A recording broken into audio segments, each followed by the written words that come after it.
Hello student, आज हम लोग खनन का लाइव कवरेज कर रहे हैं। जैसा आपको कुछ दिखाना चाह रहे हैं, बहुत सारी चीज़ें आप खनन पढ़ते हो, संसाधन पढ़ते हैं। जैसे कि आप जानते हैं संसाधनों में जैसे जल संसाधन है, मृदा संसाधन है, वन संसाधन है। तो जो भी संसाधन हमारे पास होते हैं उनका यूज़ होता है विविध प्रकार से। जल संसाधन का हम लोग वाटरफॉल का कवरेज कर रहे हैं, उसके बारे में आप लोग लगातार लाइव कवरेज देख रहे हैं वीडियो के माध्यम से कि जल संसाधन क्या होता है, उसका क्या महत्व होता है।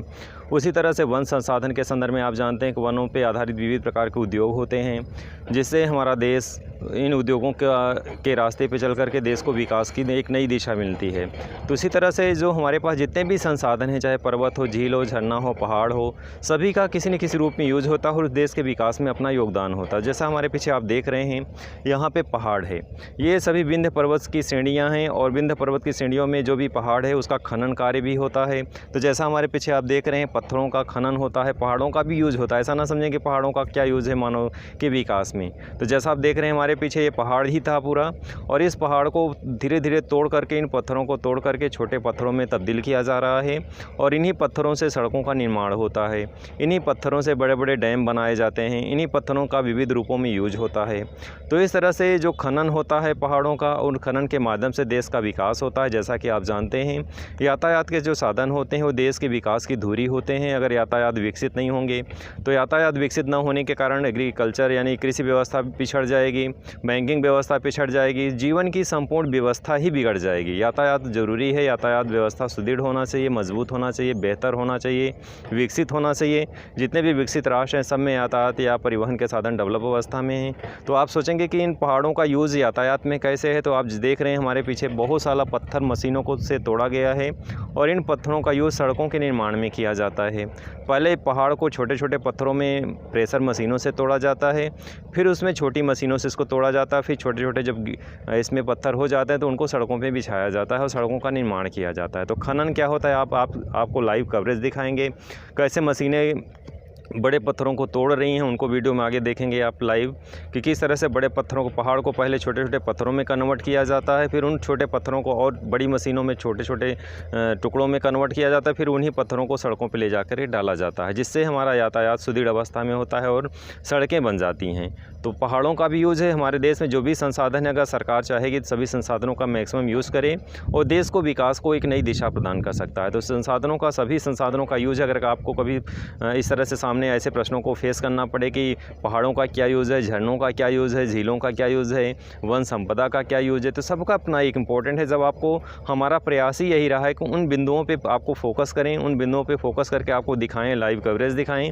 जिसके माध्यम से आपको एक मस्तिष्क में एक नई दिशा सोचने को विवश होना पड़े कि ये भी चीज़ है और इसका भी कुछ न कुछ इम्पोर्टेंट है कहीं न कहीं रूपों में। तो आज की जो जनरेशन है, अगर वो हर बिंदु पे नहीं ध्यान देगी, हर बिंदुओं को नहीं सोचेगी, क्योंकि यही आने वाली पीढ़ी में, यही आने वाले भविष्य का निर्माण करेंगे, और यही इस दिशा में नहीं सोचेंगे तो कुछ नहीं कर पाएंगे। क्योंकि सोच बदलनी ज़रूरी है और सोच किताबों से नहीं बदलती। जब तक लाइव कवरेज ना किया जाए, उन चीज़ों पे फोकस ना किया जाए, क्योंकि ब्लॉग्स चैनल का कभी कभी आप कंफ्यूज भी होते होंगे कि ब्लॉग्स चैनल है क्या, ये नहीं, एजुकेशनल चैनल है।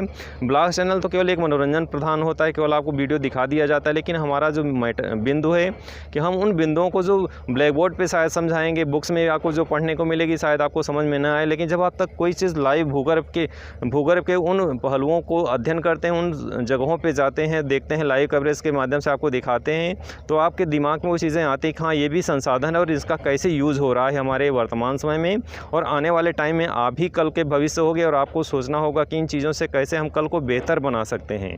तो आपको, अगर अभी से नहीं सोचेंगे, आने वाले टाइम में आप जॉब करोगे, अधिकारी बनोगे, विविध क्षेत्रों में जाओगे, तो अगर आप भी आज, अगर आपका मस्तिष्क काम नहीं करेगा, उस दिशा में सोचेंगे नहीं, तो आने वाले टाइम में भी आप नहीं सोच पाएंगे और देश का विकास नहीं होगा। तो मस्तिष्क से कोई चीज़ शुरू होती है और व्यवहारिकता में जाके, धरातल पे वो चीज़ जाके क्रिएटिव होता है। तो आपको पहले मस्तिष्क में वो चीज़ें लानी होगी, उस दिशा में सोचना होगा, तब जा कर के आने वाले टाइम में जब आपको उस क्षेत्र में आप जाओगे, उस दिशा में आप जाओगे, उस दिशा में बढ़ोगे, तब जाके आप उन चीज़ों को कर पाओगे। तो आज की जनरेशन को, आज की जो हमारा देश है, उन लोगों के, नागरिकों को, इन चीज़ों को दिखाने के लिए, उन छात्रों को उन बिंदुओं पे फोकस करने के लिए मेरा ये वीडियो लाइव कवरेज के पीछे का ये बहुत बड़ा उद्देश्य है कि आप अगर उन चीज़ों को सोचेंगे तभी आप उस दिशा में आगे बढ़ पाएंगे। तो किताबी ज्ञान देना ही बच्चों को काफ़ी नहीं है। जब तक उन्हें व्यवहारिक ज्ञान न प्रदान किया जाए तब तक वो उस दिशा में सोच नहीं पाएंगे, और जब तक उस दिशा में सोचेंगे नहीं तब तक देश की तरक्की नहीं होगी।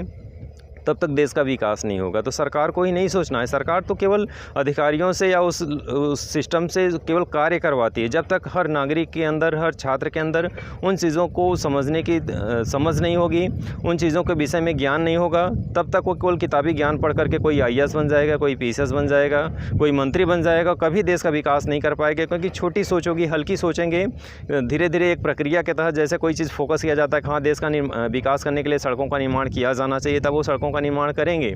लेकिन अगर किसी की सोच ज़्यादा धार होगी उसमें कि हम नहीं, हमारे जितने संसाधन हमारे पास, अगर उसका हम मैक्सिमम यूज़ करेंगे तो हम भी अमेरिका की तरह बन सकते हैं, हम भी जापान की तरह बन सकते हैं, हम भी रसिया की तरह बन सकते हैं, हम भी चाइना की तरह बन सकते हैं। तो इस तरह की सोच रखनी होगी। तो इस तरह से आज की वीडियो का कवरेज केवल खनन कार्य आपको दिखाना था, और एक खनन के माध्यम से केवल इतना ही बताना था कि कैसे देश के विकास करने के लिए हम अपने संसाधनों का मैक्सिमम कैसे यूज कर सकते हैं। तो बस इतना छोटा सा प्रयास। डियर स्टूडेंट, आज की वीडियो में बस इतना ही। वीडियो को आगे हम लोग कुछ अन्य विभिन्न पहलुओं को लेकर के कवरेज करेंगे, तो वीडियो देखेंगे आप। इसका भी एक अपना उद्देश्य है, ये ना समझे कि केवल खनन हमें इस चैनल पे, एजुकेशन चैनल पे क्यों दिखाया गया। केवल संसाधनों पे हम फोकस कर रहे हैं और संसाधनों के माध्यम से ही देश का विकास हो सकता है। तो आज की वीडियो में बस इतना ही। अगले वीडियो में फिर से नए विषय के साथ मिलेंगे, तब तक के लिए धन्यवाद।